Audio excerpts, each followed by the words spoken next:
तो आपके admit card पे क्या क्या चीज़ें आपको देखने के लिए मिलेंगी, तो आप यहाँ पे देख सकते हैं। यहाँ पे आपसे कहेगा admit card DVPST document verification physical standard test के लिए for the constable civil police direct recruitment 2023। ठीक, यहाँ पे आपका रोल नंबर आपको देखने के लिए मिलेगा। यहाँ पे रोल नंबर आपका लिखा होगा, रजिस्ट्रेशन नंबर आपका यहाँ पे लिखा होगा, आपका कैंडिडेट का नाम, यहाँ पे जो भी नाम होगा वो आपका नाम यहाँ पे कैंडिडेट्स का आप यहाँ पे देखने के लिए मिलेगा। इसी के साथ आप नीचे जाएंगे तो फादर्स नेम आप देख सकते हैं। यहाँ पे फादर्स नेम आपको देखने के लिए मिलेगा यहाँ पे। इसके बाद यहाँ पे कैंडिडेट का जो आपका जेंडर क्या है वो आपका लिखा होगा। यहाँ पर आपकी डेट लिखी होगी कि आपकी जो डेट है वो आपका कब DVPST होने वाला है, उसके बारे में आपका इन्फॉर्मेशन दिया गया है जाएगा। और यहाँ पर आप देखेंगे तो उपस्थित होने का टाइम, तो यहाँ पे उपस्थित होने का टाइम देख सकते हैं, यहाँ पे 9 बजे है।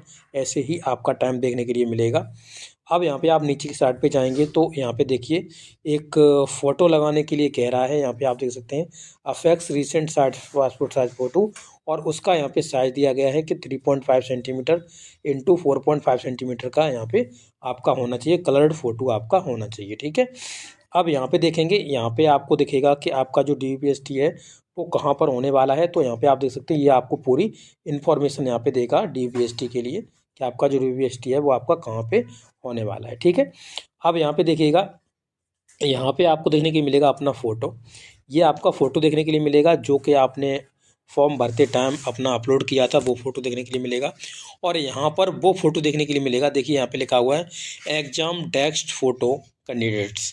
ठीक है, तो जो आपने एग्ज़ाम दिया था तब आपके एग्ज़ाम देते टाइम आपसे फ़ोटो आपका लिया गया था, आपको खड़ा करके आपका फ़ोटो लिया गया था, वहाँ पे आपको एडमिट कार्ड पकड़ा दिया गया था और कहा था आप फ़ोटो खिंचाइएगा, तो उन्होंने फ़ोटो खींचा था, वही फ़ोटो आपको यहाँ पे देखने के लिए मिलेगा।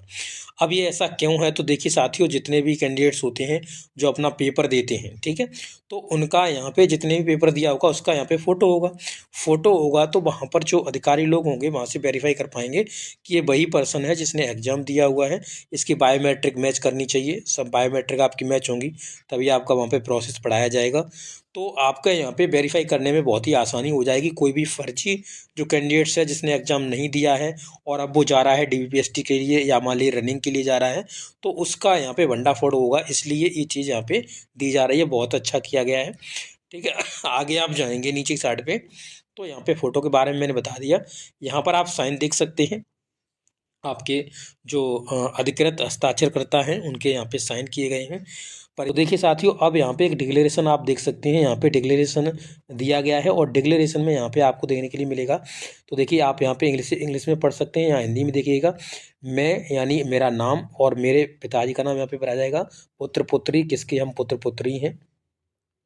ठीक है, तो यहाँ पे देखिए पूरी सत्यनिष्ठा के साथ घोषणा करती हूँ मेरी उक्त परीक्षा में विज्ञप्ति में उपलब्ध कराई गई निर्देशों की पूरी तरह से हमने समझ लिया है और उसी के अनुसार मेरे द्वारा भरे गए ऑनलाइन आवेदन पत्र में दी गई जानकारी मेरे और संज्ञान के विश्वास के अनुसार सही है। किसी भी स्तर पर अगर मेरी आवेदन पत्र में भरी गई जानकारी झूठ, भ्रामक या गलत प्रस्तुत हो पाई जाती है तो या अपने आप को लागू पद के लिए पात्रता मापदंड को पूर्ण नहीं कर पाता या कर पाया जाता हूँ पाई जाती हूँ तो उक्त कार्यवाही के अलावा मेरी उम्मीदवारता को रद्द की जा सकती है और किसी भी प्रकार की फीस वापसी मुआवजा का मैं दावा नहीं करूँगी ना करूँगा। मेरे प्रवेश पत्र में दिए गए सभी निर्देश पढ़ लिए हैं मैंने, प्रवेश पत्र में जितने निर्देश दिए हैं वो मैंने पढ़ लिए हैं, तभी तो आपको सभी निर्देश पढ़ने हैं। इसीलिए मैं आपको सभी चीज़ पढ़ के बता रहा हूँ ताकि आप वहाँ पे जा करके कोई भी गलती ना करें। ठीक है, अब यहाँ पर आपको फिर क्या करना है, यहाँ पे अपने साइन कर देने हैं। तो देखिए यहाँ पे लिखा हुआ उम्मीदवार के साइन और यहाँ पर आपका डेट और स्थान आपको लिखना है। ये सभी चीज़ें आपकी वहाँ पे एज ए सेंटर पे भरवा ली जाएंगी, तो आप टेंशन अभी से बिल्कुल मत लेना क्योंकि बहुत कैंडिडेट्स पहले से ही टेंशन लेने लगते हैं। ठीक है, तो यहाँ पे ये कंपलसरी जो पॉइंट है वो आप पढ़िएगा। देखिए ये पॉइंट्स आपको पता होने चाहिए। ठीक है, देखिए पहला आप देख सकते हैं bring Aadhaar card as photo identity proof, यानी फोटो आइडेंटिटी प्रूफ के लिए आपको आधार कार्ड लाना है। Aadhaar card with full 12 digits numbers displayed as ID proof is compulsory, यानी जो आपके 12 डिजिट हैं जो आपके यानी जो आधार कार्ड के जो आइडेंटिटी जो आपका होता है उसमें जो आपके आधार कार्ड में जो 12 डिजिट होते हैं यानी 12 नंबर होते हैं वो आपके स्पष्ट तरीके से दिखाई देने चाहिए। ठीक है, ये कंपलसरी है, आपका आधार कार्ड कंपलसरी है। ठीक है, अगला जो पॉइंट आप यहाँ पे देख रहे हैं लिखा हुआ है, those candidates who have not provided Aadhaar card, यानी वो कैंडिडेट जिन्होंने आधार कार्ड प्रस्तुत नहीं किया था detail at the time of application, जब आपने एप्लीकेशन फिलअप करा था, अगर आपने नहीं दिए हैं, अपने जो आधार कार्ड नहीं दिया था उस समय, मस्ट ब्रिंग अनदर वैलिड, जो आपको क्या करना है, एक अनदर वैलिड आईडी प्रूफ लाना है। उसमें आपका क्या क्या हो सकता है, तो देखिए लिखा हुआ है, ई आधार कार्ड आपका हो सकता है, पासपोर्ट पासपोर्ट हो सकता है आपका, आपका ड्राइविंग लाइसेंस हो सकता है, along with Aadhaar card as mentioned in point 1, यानी पॉइंट 1 में जो आधार कार्ड मेंशन किया गया है वो आपका आधार कार्ड भी होना चाहिए, और आपके पास ये एक ऑप्शनल में ये होना चाहिए, जिससे कि आपका यहाँ पे जो केवाईसी है वो आपकी यहाँ पे कराई जाएगी, सो वो आपकी हो जाएगी। ठीक है, ठीक है, आगे देखिएगा अगला पॉइंट, देखिए क्या तीसरा नंबर पॉइंट में कह रहा है कि without valid permitted photo ID proof candidate will not be allowed to participate in DBPST, यानी बिना आईडी प्रूफ के आप यहाँ पे जो डीबीपीएसटी है उसमें आप शामिल नहीं हो सकते। लिखा हुआ देखो, वैध अनमन्य फोटो पहचान पत्र के बिना अभ्यर्थी अभिलेखों की समीक्षा शारीरिक मानक परीक्षण में बैठने की अनुमति नहीं है, यानी वो नहीं बैठ पाएगा। ठीक है, पॉइंट नंबर 4 देखिएगा, देखिए पॉइंट नंबर 4 में क्या लिखा हुआ है, to establish the identity of the candidates Aadhaar card will be used, so the candidates advised to bring their updated, देखिए देयर अपडेट एंड अनलॉक, यानी अपडेट होना चाहिए और अनलॉक्ड होनी चाहिए आपकी आधार कार्ड। आपका आधार कार्ड अनलॉक होना चाहिए, ऐसा नहीं है कि आपके आधार कार्ड में जो बायोमेट्रिक है वो आपकी लॉक हो, तो पहले ही आप अनलॉक करके जाइएगा आधार कार्ड में जो बायोमेट्रिक होती है। किस तरीके से बायोमेट्रिक अनलॉक करते हैं, क्या होता है ये प्रोसेस, अगर आप चाहिए वीडियो आपको तो आप बता देना, मैं बना दूंगा, आप अपने खुद ही सेल्फ ही इसको अनलॉक और लॉक कर सकते हो। ठीक है, आगे देखेंगे तो यही देख लिखा, अभ्यर्थी की पहचान स्थापित करने के लिए आधार कार्ड का प्रयोग किया जाएगा, इसलिए अभ्यर्थियों से अपेक्षा की जाती है कि वो अपना आधार कार्ड अपडेट या अनलॉक्ड लेकर समीक्षा दल के समक्ष प्रस्तुत होंगे। ठीक है, आप देखिएगा यहाँ पे अगला पॉइंट 5वां नंबर पॉइंट देख सकते हैं, date time and place mentioned in the admit card for document verification physical standard test will not be changed in normal circumstances, यानी सामान्य परिस्थितियों में अपना जो आपका जो डेट है टाइम है वो आपका चेंज नहीं किया जाएगा। जहाँ पे आपको डेट मिली है, जो टाइम मिला है, जो प्लेस मिला है, वहाँ पर ही आपको जाना है सभी डॉक्यूमेंट्स के साथ, और अपने ये सभी जो दस्तावेज हैं वहाँ पे प्रस्तुत करने हैं। ठीक है, आपका चेंजेस नहीं होगा नॉर्मल कंडीशंस में। ठीक है, आगे देखिए क्या लिखा हुआ है,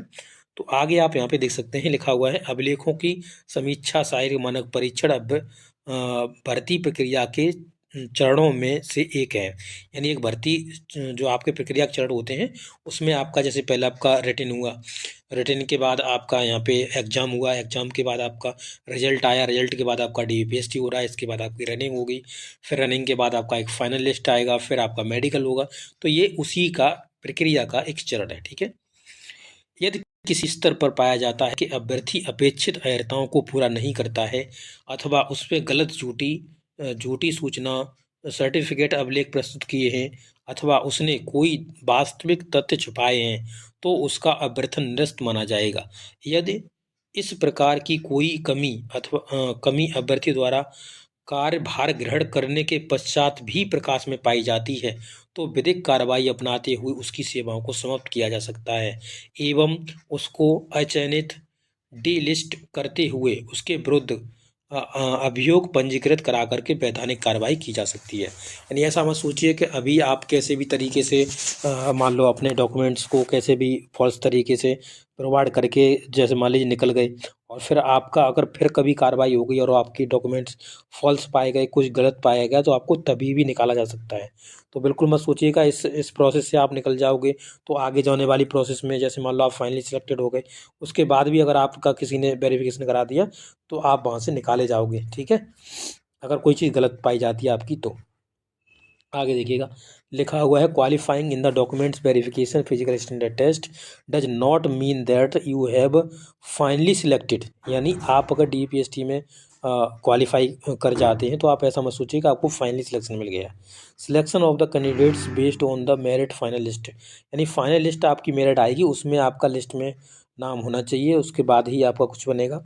the original records will be verified by the appointing authority before issuing the appointment letter, यानी अपॉइंटमेंट लेटर जो आपका जॉइनिंग लेटर होता है उसी करने से पहले जो अथॉरिटी है वो आपके सभी डॉक्यूमेंट्स को मतलब अच्छे तरीके से सब चीज़ को वेरीफाई करके ही, ओरिजिनल रिकॉर्ड को वेरीफाई करके ही आपको जो जॉइनिंग लेटर होता है वो आपको प्रोवाइड कराया जाता है। ठीक है, आगे देखिएगा लिखा हुआ है, थोड़ा नीचे कर लेता हूँ। ठीक, देखिए आगे लिखा हुआ है, देख सकते हैं, यदि आवेदन पत्र में उल्लिखित आपके विवरण के अनुसार अभिलेख समीक्षा के समय श्रेणी प्रमाण पत्र नहीं प्रस्तुत किया गया तो यह माना जाएगा कि अभ्यर्थी आरक्षित श्रेणी के लिए योग्य नहीं है। यानी कि अगर आपने जैसे मान लीजिए आपने ओबीसी कैटेगरी का मान लो सर्टिफिकेट लगाया और ओबीसी कैटेगरी का सर्टिफिकेट लगाने के बाद आपका क्या हुआ कि आपने ओबीसी कैटेगरी का वहाँ पे सर्टिफिकेट प्रस्तुत नहीं कर पाया तो आपको जनरल में डाल दिया जाएगा। जनरल में अगर आपके जनरल के कट ऑफ के नंबर होंगे तो आप जनरल में चले जाओगे, नहीं तो आप फेल हो जाओगे। ठीक है, यही चीज़ लिखा हुआ है। और आरक्षित श्रेणी के लिए उसका दावा अस्वीकार कर दिया जाएगा, यानी उस आरक्षित श्रेणी में आप नहीं आ सकते जो कि आपकी रिजर्व कैटेगरी होती है। ठीक है, यदि अभ्यर्थी आरक्षित श्रेणी की सही पात्रता शर्तों को पूरा करता है तब ही वो आरक्षित श्रेणी में माना जाएगा, यानी आप सब पूरी यहाँ पे अर्हताएँ पूरी कर रहे हैं तभी आपको ओबीसी एससी एसटी इनमें आपको माना जाएगा। अभिलेखों की समीक्षा के चरण के बाद इस संबंध में कोई भी परिवर्तन या संशोधन अनुमन्य नहीं होगा, यानी जो भी है वो आपका यहीं पे हो जाएगा जो कुछ संशोधन होना है। अगर आप पूरे डॉक्यूमेंट्स नहीं दे पाते हैं तो आपका यहाँ पे जनरल कैटेगरी में डाल दिया जाएगा। No travel allowances for the expenses of whatever will be provided for appearing in the document verification DV physical standard test, यानी अभिलेखों की समीक्षा शारीरिक मानक परीक्षण हेतु चयन प्रक्रिया में सम्मिलित होने के लिए कोई यात्रा भत्ता आहार या कोई भी अन्य खर्च प्रदान नहीं किया जाएगा। जैसे कि आप जब एग्ज़ाम देने गए थे तो आपको यहाँ पे छूट दी गई थी सरकार के द्वारा कि आप जा सकते हैं, परंतु अब आपको अपने रुपए खर्च करके ही डीपीएसटी के लिए जाना पड़ेगा। ठीक है, नंबर 10वां पॉइंट देखिएगा, कह रहा है please apex a passport size photograph in the place provided in the admit card. Admit card में जो आपको दिखाया था ऊपर वहाँ पे आपको फ़ोटो लगाना है। The photograph should be the same, यानी फोटोग्राफ सेम होना चाहिए which was uploaded at the time of online application, जो ऑनलाइन एप्लीकेशन में तब आपका जो अपलोड किया गया था वही फ़ोटो आपको वहाँ पे चिपकवाना है, यानी वही प्रिंट निकलवा लेना, प्रिंट निकलवा के वही मतलब फ़ोटो निकलवा लेना और निकलवा के वहाँ पे चिपकाना है। कृपया फ़ोटो चिपकाने देखिए लिखा हो, कृपया फ़ोटो चिपकाने के लिए प्रवेश पत्र पर दिए गए स्थान पर पासपोर्ट साइज रंगीन फोटोग्राफ चिपकाएं। फ़ोटो वही होना चाहिए जो ऑनलाइन आवेदन पत्र में अपलोड किया गया था, वही फ़ोटो आपको अपलोड कराना। The admit card duly signed by the candidates. ठीक है, कैंडिडेट्स के द्वारा, देखिए कैंडिडेट्स के द्वारा एडमिट कार्ड जो आपका, देखिए this admit card duly signed by the candidate के द्वारा उसे साइन होना चाहिए, एडमिट कार्ड करना चाहिए, will be submitted at the time of document verification. देखो अभिलेखों की समीक्षा के समय अभ्यर्थी द्वारा विधिवत हस्ताक्षरित, ठीक है, हस्ताक्षरित इस प्रवेश पत्र को जमा कर लिया जाएगा, यानी आपका पूरा जो हस्ताक्षरित होगा वो आपका यहाँ पे साइन करने के बाद आपका